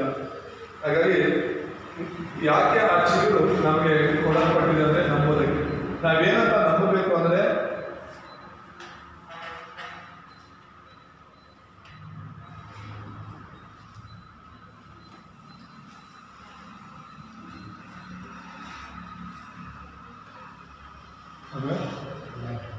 ನೀನು ಯೇಸುವನ್ನ ಕ್ರಿಸ್ತನಾಗಿ ನಂಬಬೇಕು. ಯೇಸುವೇ ನನ್ನ ಕ್ರಿಸ್ತನು, ಯೇಸುವೇ ನನ್ನ ದಾವಿದ ಕುಮಾರ. ಅಲ್ಲಿ ಕೂಡ ದಾವಿದ ಕುಮಾರನೇ ಯೇಸುವೇ ನನ್ನನ್ನು ಕರುಣಿಸುವಂತ ಆ ಸತ್ಯ ತಿಳಿದಂತ ಯೇಸು ಅಲ್ಲಿ ನಿಂತಿದ್ದು ಸತ್ಯದ ಕೂಗು ಕೇಳಿಸ್ತಾ ಇದ್ದಕ್ಕೆ, ಓ ಇವ್ನು ಯಾರು ಕುರುಡನಾಗಿದ್ರು ಕೂಡ ನನ್ನ ದಾವಿದನ ಕುಮಾರನ ಅಂತ ಗುರ್ತು ಹಿಡಿದಿದ್ದಾರೆ ಅಂತ ಅವನು ಕೂಗಿದ ಕೂಗು ಯೇಸುವಿನ ಮುಂದೆ ಹೋಗದ ಹಾಗೆ ನಿಲ್ಲಿಸ್ತು. ಆಮೇಲೆ ಅವನು ಮಾಡಿದ ಅರಿಕೆ, ದಾವಿದನ ಕುಮಾರ ಅಂದ್ರೆ ಯೇಸುವೆ ಕ್ರಿಸ್ತನು ಅಂತ ಹೇಳ್ತಿರೋದು ಅವನು. ನೀನು ಮೆಸ್ಸಿಯನು, ದಾವಿದನ ಚಿಗುರು, ನೀನು ನನ್ನನ್ನು ಕರುಣಿಸುತ್ತಾನೆ ನೀನು ಬರ್ತೀಯ ಅಂತ ಬರೆಯಲ್ಪಟ್ಟಿದೆ ಬೈಬಲಲ್ಲಿ. ಕುರುಡರಿಗೆ ಕಣ್ ಕಾಣುವಂತೆ, ಕಿವುಡರಿಗೆ ಕೇಳುವಂತೆ, ದೆವ್ವದವರಿಗೆ ಬಿಡುಗಡೆ ಮಾಡಲಿಕ್ಕೆ ದಾವಿದನ ಕುಮಾರ ಬರ್ತಾರಂತ ಬರೆಯಲ್ಪಟ್ಟಿದೆಯಲ್ಲ. ನಿಲ್ಲು, ನನ್ನನ್ನು ಗುಣಪಡಿಸುವಂತ ಅವ್ರು ಕೂಗ್ತಿರುವಾಗ ಯೇಸು ಆ ಕೂಗನ್ನ ಕೇಳಿ ನಿಂತು ಅವನ ಕರ್ತವ್ಯ ಅಂತ ಹೇಳಿ ಅವನ ಗುಣಪಡಿಸ್ತಾನೆ. ಜೀವನದಲ್ಲಿ ಯಾವುದೇ ಥರದ ಬಿಡುಗಡೆ ಸಿಗಬೇಕು ಅಂದ್ರು, ಯಾವುದೇ ಥರದ ಒಂದು ದೇವರ ಕಾರ್ಯ ನಿನ್ನ ಜೀವನದಲ್ಲಿ ನಡಿಬೇಕಾದ್ರು ನೀನು ಮೊದಲು ಯೇಸುವನ್ನ ಕ್ರಿಸ್ತನಾಗಿ ಸರಿಯಾಗಿ ಅರ್ಥ ಮಾಡು. ಆಮೇಲೆ ಆ ಕ್ರಿಸ್ತನು ಮುಖ್ಯವಾಗಿ ಸೈತಾನ ಪಾಪ ನರಕದಿಂದ ನಿನ್ನನ್ನು ಬಿಡಿಸ್ತಾನೆ. ಅದಾದ್ಮೇಲೆ ನಿನ್ನನ್ನ ಎಲ್ಲ ಈ ಒಂದು ಭೂಲೋಕದ ಎಲ್ಲ ಆಶೀರ್ವಾದಗಳನ್ನು ಕೂಡ ಕೊಟ್ಟು ಆಶೀರ್ವದಿಸ್ತಾನೆ. ಎರಡನೇದಾಗಿ ನಾನು ನೋಡುವಾಗ ಏನಕ್ಕಾಗಿ ದೇವರು ನಿನ್ನನ್ನು ಈಗ ಆರಿಸ್ಕೊಂಡಿದ್ದಾರೆ ಅಂದ್ರೆ ಈ ಯುಗದಲ್ಲಿ ಸುವಾರ್ತೆ ಸಾರೋದಕ್ಕೋಸ್ಕರ.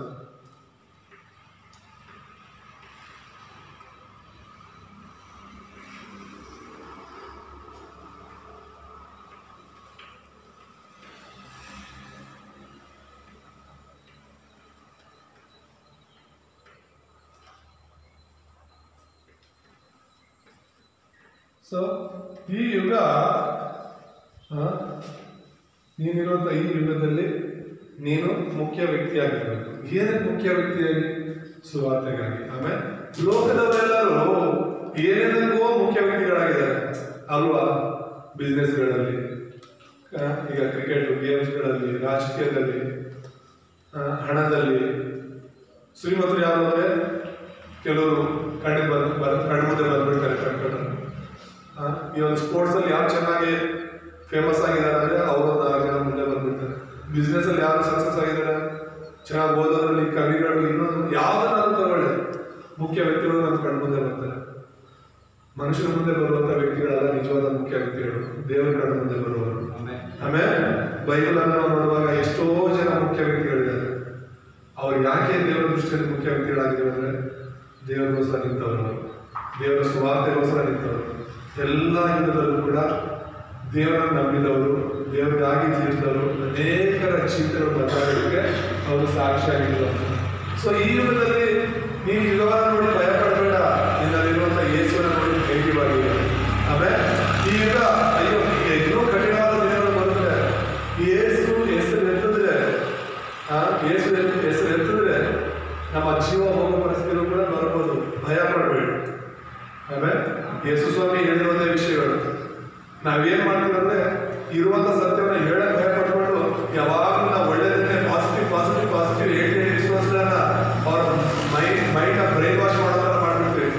ಏನಾದ್ರು ಕಷ್ಟ ಅಂತ ಬಂದಾಗ, ಏನೋ ಸಮಸ್ಯೆ ಅಂತ ಬಂದಾಗ, ಅದೇ ನಾನು ಪಾಸ್ಟಿಂಗ್ ಹೇಳಿದ್ರಲ್ಲ, ಯಾಕೆ ನನ್ನ ಜೀವನದಲ್ಲಿ ಕಷ್ಟ ಬರುತ್ತೆ, ನೀನು ಉಪವಾಸ ಮಾಡು, ಪ್ರಾರ್ಥನೆ ಮಾಡು, ನಿಮಗೆ ಹಿಂಗ್ ಬಾ, ಸಭೆಯಲ್ಲಿ ಹಿಂಗಿರು, ದೇವರಲ್ಲಿ ಹಿಂಗಿರು, ನಿನ್ ಜೀವನದಲ್ಲಿ ಏನು ಸಂಭವಿಸಲ್ಲ, ದೇವರು ಎಲ್ಲಾದ್ರೂ ಬಿಡಿಸ್ತಾರ ಅಂತ ಹೇಳಿ ನಾವೀಗ ಬರೀ ಅದನ್ನ ಹೇಳ್ತಿರ್ತೀವಲ್ಲ. ಸೊ ಸಮಸ್ಯೆಗಳು ಬಂದಾಗ ಯಾಕೆ ಬಂದು ಅದಕ್ಕೆ ಉತ್ತರ ಇರಲ್ಲ, ಆಗ ಸೋತೋಗ್ತಾರೆ. ನಾನು ಎಲ್ಲ ಚೆನ್ನಾಗಿ ಮಾಡ್ಕೊಂಡು ಸಮಸ್ಯೆ ಆಗುತ್ತೆ. ಬೈಬಲಲ್ಲಿ ಯೇಸು ಸ್ವಾಮಿ ಹೇಳಿದ್ರು, ಹಸಿಮರಾಗಿರೋ ನನಗೇನೆ ಸಮಸ್ಯೆಗಳು ಬಂದಿದೆ ಅಂದರೆ, ಕಷ್ಟಗಳು ಬಂದಿದೆ ಅಂದರೆ, ಒಣ ಮರವಾಗಿರೋ ನಿಮ್ಗೆ ಇನ್ನೆಷ್ಟು ಬರ್ಬೋದು. ಆದರೆ ಒಂದು ನೀವು ಧೈರ್ಯವಾಗಿರ್ಬೇಕಾದ್ರೆ ದೇವರು ಇಮಾನುವೇಲನಾಗಿ ಕೊನೇ ತನಕ ನಮ್ಮ ಜೊತೆ ಇರ್ತಾರೆ. ಆಮೇಲೆ ಆತ ನಿನ್ನ ಕೈ ಬಿಡೋದಿಲ್ಲ, ನಿನ್ನ ಕಷ್ಟ ಬರ್ತಿದೆ ಅಂತ ಕೈ ಬಿಡೋದಿಲ್ಲ. ಆ ಕಷ್ಟಗಳನ್ನ ನಿನಗೂ ದೇವರ ಸೇವೆಗೂ ಆಶೀರ್ವಾದಗಳಾಗಿ ಮಾರ್ಪಡಿಸ್ತಾರೆ. ಆಮೇಲೆ ಬೈಬಲಲ್ಲಿ ಎಲ್ಲರೂ ಕಷ್ಟಗಳು ಬಂತು, ದೇವರು ನಂಬಿರುವಂತ ಯಾರಿಗೆ ಕಷ್ಟ ಇಲ್ಲ ಅಂತ ಹೇಳಿ ಅಷ್ಟು ಪರಿಶುದ್ಧಾತ್ಮ ಭರಿತರಾಗಿ ದೇವರಿಗೋಸ್ಕರ ಜೀವಿಸ್ತಾ ಇದ್ದಂಥವ್ರಿಗೆ ಯಾರು ಕಷ್ಟ ಬಂದಿದೆ. ಆದರೆ ಅವರ ಕಷ್ಟಗಳು ಅವ್ರು ಇನ್ನೊಂದು ಹೆಜ್ಜೆ ಮುಂದೆ ಹೋಗೋದಕ್ಕೆ ಅವಕಾಶಗಳಾಗಿತ್ತು. ಅವ್ರು ಇನ್ನೂ ದೇವರಿಗೋಸ್ಕರ ಪ್ರಕಾಶಿಸೋದಕ್ಕೆ ಒಂದು ಅವಕಾಶಗಳಾಗಿ ಮಾರ್ಪಡ್ತು. ಆಮೇಲೆ ಹಾಗಾಗಿ ನಿನ್ನ ಜೀವನದಲ್ಲಿ ಈ ಸೇವೆಯ ಪ್ರಯಾಣದಲ್ಲಿ ನಾವು ಕ್ರಿಸ್ತನಿಗೋಸ್ಕರ ಜೀವಿಸುವಾಗ ನಿಮ್ಮ ಮನೆಯವರು, ನಿಮ್ಮ ಗ್ರಾಮದವರು, ನಿಮ್ಮ ಸಂಬಂಧಿಕರು, ಸ್ನೇಹಿತರು ನಿನ್ನನ್ನು ಅವಮಾನ ಪಡಿಸ್ತಿರ್ಬೋದು.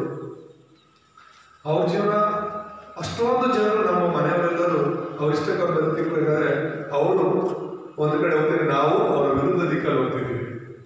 ಅರ್ಥ ಆಗ್ತದೆ? ಅವರೆಲ್ಲರೂ ಸಹೋದರರಾಗಿ ಒಂದು ಕುಟುಂಬವಾಗಿ ಒಂದೇ ಕಡೆ ಹೋಗ್ತಾ ಇದ್ದಾರೆ. ಅದೇ ನಾವು ಯೂಟರ್ನ್ ತಗೊಂಡು ಯೇಸು ಹಿಂಬಾಲಿಸ್ತಾ ಇದ್ದೇವೆ. ಅವರೆಲ್ಲ ಅಗಲವಾದ ಮಾರ್ಗದಲ್ಲಿ ಹೋಗ್ತಾ ಇದ್ದಾರೆ, ನಾವು ಇಕ್ಕಟ್ಟಾದ ಮಾರ್ಗ ಕಡೆ ತಿರುಗ್ತಾ ಇದ್ದೀವಿ.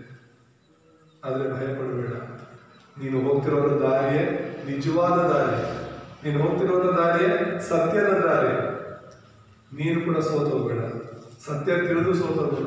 ಅವರು ಸತ್ಯ ಗೊತ್ತಿಲ್ಲದೆ ಅವ್ರು ಹೋಗ್ತಿದ್ದಾರೆ. ಆದರೆ ನೀನು ಸತ್ಯ ಗೊತ್ತಿದ್ದು ಹೋದ್ರೆ ನಿನ್ನನ್ನು ನೋಡಿ ಅಯ್ಯೋ ಆಗ್ಬೇಕಾಗಿಲ್ಲ, ಅವ್ರನ್ನ ನೋಡಿ ಅಲ್ಲ. ಸತ್ಯ ಗೊತ್ತಿದ್ದಿರೋ ಹೋದ್ರೆ ಅವ್ರು ಗೊತ್ತಿಲ್ಲ, ಕುರುಡ ಯಾವ ದಾರಿ ಹೋದ್ರೆ ಅದೇ ನಿಜವಾದ ದಾರಿ, ಅದೇ ಸರಿಯಾದ ದಾರಿ ಅಂತ ಹೋಗ್ತಾನೆ. ನಾನು ಹೋಗಿರೋ ದಾರಿ ಸರಿ ಇಲ್ಲ ಅಂತ ಏನಾದ್ರು ಹೋಗ್ತಾನೆ? ಇಲ್ಲ. ಕಣ್ಣು ಕಾಣೋನು ಸರಿಯಾದ ದಾರಿ ಹೋಗಿಲ್ಲ ಅಂತಾನೆ ಇವನಿಗೆ ಕಣ್ಣಿಲ್ವಾ ಕಾಣಲ್ವಾ ಅಂತ ಬೈತಾರೆ. ಆತ್ಮಿಕ ಕಣ್ಣುಗಳು ತೆರೆಯಲ್ಪಟ್ಟವರಾಗಿ ದೇವರನ್ನ ಹಿಂಬಾಲಿಸ್ತೀವಿ. ಆಮೇಲೆ ಮತ್ತೆ ಕೊನೆಯದಾಗಿ ನಾವು ನೋಡುವಾಗ ಈ ಒಂದು ಮರಿಬಾರ್ದಾಗಿರುವಂಥದ್ದು ಏನು ಅಂತ ಹೇಳಿದ್ರೆ,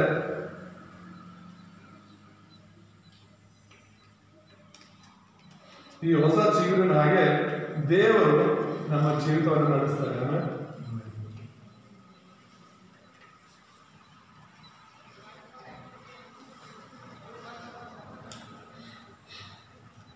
ಆ ಬುಡ ಹೇಗೆ ಅಂದ್ರೆ ಆ ಮರ ಎಲ್ಲ ಕಡಿಯಲ್ಪಟ್ಟು ಬುಡ ಮಾತ್ರ ಉಳ್ಕೊಂಡು ಇನ್ನು ಮುಗೀತು ಇವ್ರ ಜೀವನ,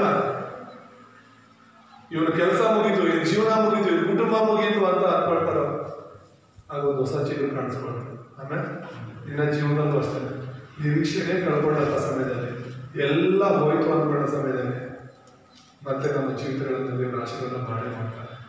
ನಮ್ಮ ಮೂಲಕ, ನಮ್ಮ ಕುಟುಂಬದ ಮೂಲಕ, ನಮ್ಮ ಸಭೆ ಮೂಲಕ ಹೊಸ ಚಿಗುರುಗಳು ಚಿಗುರ್ಲಿಕ್ಕೆ ಪ್ರಾರಂಭವಾಗುತ್ತೆ. ಯಾವಾಗ ಆ ಬುಡ ಅನ್ನೋದು, ಆ ಒಡಂಬಡಿಕೆ ಇರಬೇಕಾಗಿರೋದು, ಸ್ವಾರ್ಥ ಇರಬೇಕಾದ್ರೆ ತುಂಬಾ ಮುಖ್ಯ. ಯೋಗನ ಜೀವಿತದಲ್ಲಿ ಎಲ್ಲ ಕಳ್ಕೊಂಡು ಮತ್ತೆ ಒಂದು ಚಿಗುರದ ಕಾರಣ ಇತ್ತು, ಅವನು ದೇವರನ್ನ ಬಿಡದೇ ಇರೋದು. ಆಮೇಲೆ ಅವನು ದೇವರನ್ನ ಬಿಡದೇ ಇರೋದು ಎಷ್ಟು ಕಷ್ಟ, ಎಷ್ಟು ಸಮಸ್ಯೆಗಳು ಒಂದ್ರ ಮೇಲೆ ಒಂದು ಬಂದರೂ ಕೂಡ ಅವನು ದೇವರನ್ನೇ ಹಿಡ್ಕೊಂಡಿದ್ದರಿಂದ ಅವನು ಚಿಗುರದ. ಎಷ್ಟು ಮಟ್ಟಿಗೆ ಅಂತ ಹೇಳಿದ್ರೆ ಅವ್ನು ಮೊದಲಿದ್ದಕ್ಕಿಂತ 7ರಷ್ಟು ಚಿಗುರದ. ಆಮೇಲೆ ನಮ್ಮ ಜೀವಿತಗಳು ಅಷ್ಟೇ, ಸಮಸ್ಯೆಗಳು, ಕಷ್ಟಗಳ ಮಧ್ಯದಲ್ಲೂ ಕೂಡ ಕ್ರಿಸ್ತನನ್ನ ಮಾತ್ರ ಇಟ್ಕೊಂಡಿರುವಾಗ ಎಲ್ಲರೂ ಆಶ್ಚರ್ಯ ಪಡುವ ಹಾಗೆ, ಎಲ್ಲರೂ ನಮ್ಮ ಬಳಿಗೆ ಬರುವ ಹಾಗೆ ದೇವರು ನಮ್ಮನ್ನು ಚಿಗುರಿಸ್ತಾನೆ. ಆಮೇಲೆ ದೇವರ ನಮ್ಮ ಸ್ತೋತ್ರ. ಸೊ ಈ ಒಂದು ಈಶಾನ ಬುಡದಿಂದ ಬಂದ ಚಿಗುರು, ದಾವಿದನ ವಂಶದವನ ಕ್ರಿಸ್ತನ ಬಗ್ಗೆ ನಾವು ತಿಳ್ಕೊಂಡ್ವಿ. ಆ ಒಂದು ದಾವಿದನ ಕುಮಾರನು, ಆ ಒಂದು ಈಶಾನ ಬುಡದಿಂದ ಬಂದ ಚಿಗುರು ಕ್ರಿಸ್ತನೇ. ಆತನಿಂದ ನಮ್ಮೆಲ್ಲ ಸಮಸ್ಯೆಗಳು ಪರಿಹಾರ. ಆಮೇಲೆ ಇವಾಗ ದೇವರು ನಮ್ಮನ್ನು ಆಶೀರ್ವಾದ ಮಾಡಿ ಪ್ರಾರ್ಥನೆ ಮಾಡೋಣ. ನಮ್ಮನ್ನು ಬಹಳವಾಗಿ ಪ್ರೀತಿಸುವಂತ ನಮ್ಮ ತಂದೆಯ ದೇವರೇ, ಈ ಒಂದು ಸಮಯದಲ್ಲಿ ಕರ್ತನೆ ನಮ್ಮ ಸಂಗಡ ಮಾತನಾಡಿದ ಸ್ತೋತ್ರ. ಈಶಾಯನ ಬುಡದಿಂದ ಬಂದ ಚಿಗುರಿನ ಬಗ್ಗೆ, ಅದು ಯೇಸು ಕ್ರಿಸ್ತನಾಗಿ ಲೋಕದಲ್ಲಿ ಬಂದಿರೋದ್ರ ಬಗ್ಗೆ ನಮ್ಮ ಮಾತನಾಡಿದ ಸ್ತೋತ್ರ. ವಾಕ್ಯ ಕೇಳಿದಂಥ ಪ್ರತಿಯೊಬ್ಬರನ್ನು ಯೂಟ್ಯೂಬ್ ಮೂಲಕ ಕೇಳ್ತಿರುವಂತ ನಿನ್ನ ಮಕ್ಕಳನ್ನು ಕೂಡ ಆಶೀರ್ವಾದ ಮಾಡಿ. ಈ ಒಂದು ಈಶಾಯನ ಬುಡದಿಂದ ಬಂದ ಚಿಗುರು ನನ್ನ ಕ್ರಿಸ್ತನು, ದಾವಿದನ ಕುಮಾರನು ನನ್ನ ಕ್ರಿಸ್ತನು ಅಂತ ಹೇಳಿ, ಅಪ್ಪ ದೇವರೇ, ಸ್ವಾಮಿ ಯೇಸುವೇ ನನ್ನ ಕ್ರಿಸ್ತನು ಅಂತ ನಾವು ತಿಳ್ಕೊಂಡು ನಿಮಗಾಗಿ ಸಾಕ್ಷಿಯಾಗಿ ಜೀವಿಸಲು ಸಹಾಯ ಮಾಡಿ. ಈ ಯುಗದ ಮುಖ್ಯ ವ್ಯಕ್ತಿಗಳಾಗಿ ನಿಮ್ಮ ರಾಜ್ಯಕ್ಕೋಸ್ಕರ, ನೀತಿಗೋಸ್ಕರ ತವಕ ಪಡುವನ್ನಾಗಿ ನಮ್ಮನ್ನು ನಿಮ್ಮ ಪರಿಶುದ್ಧ ಆತ್ಮನ ತುಂಬಿಸಿ ನಡೆಸಬೇಕಾಗಿ ಕ್ರಿಸ್ತನಾದ ಯೇಸುವಿನ ನಾಮದಲ್ಲಿ ಪ್ರಾರ್ಥಿಸಿ ಬೇಡುತ್ತೇವೆ ತಂದೆ. ಆಮೆನ್.